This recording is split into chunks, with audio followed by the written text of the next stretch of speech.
বলছি কি হয়েছে ঘটনা? হয়েছে আমরা তো কিছু জানিনি, সকালে আজকে ওকে উঠাইছে, সকাল থেকে উঠাই নিয়ে বেড়াচ্ছে, ওকে পারে নিয়ে যাচ্ছে, আমাদের কাকেও জানা নাই, আমরা ভাবছি কোনো কাজে গেছে, এরকম মারছে, ও মারে যে রশি দিয়ে বানে ছাড়িয়ে দিয়েছে, ওখানে যা পড়ে সে উঠাই নিয়ে আসলাম সবাই, এখানে ডেট করে গেল। কেন মারলো ওটা, ওকে উঠালে তারপরে বাধা চলবে। নুর আলমটা ওই আমার ওইখানকার রেসিয়ার।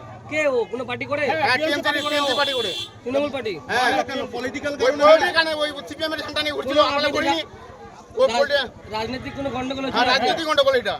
আপনারা পুলিশে জানিয়েছিলেন, ইলেকশন কমিশন না, জানিয়েছিলেন? এটা আমরা জানি না, আমরা কি জানি কিরকম মারে তুমি জানবে।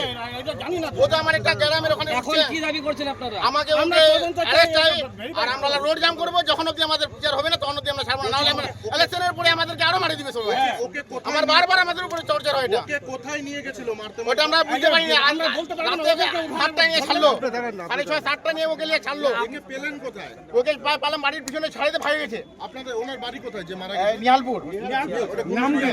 হ্যাঁ, গুঞ্জুরিয়া নিহালপুর।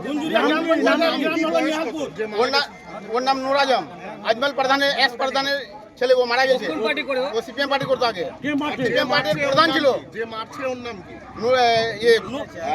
নূর আলম, যার নাম নূর আজম, ওর নাম নূর আলম।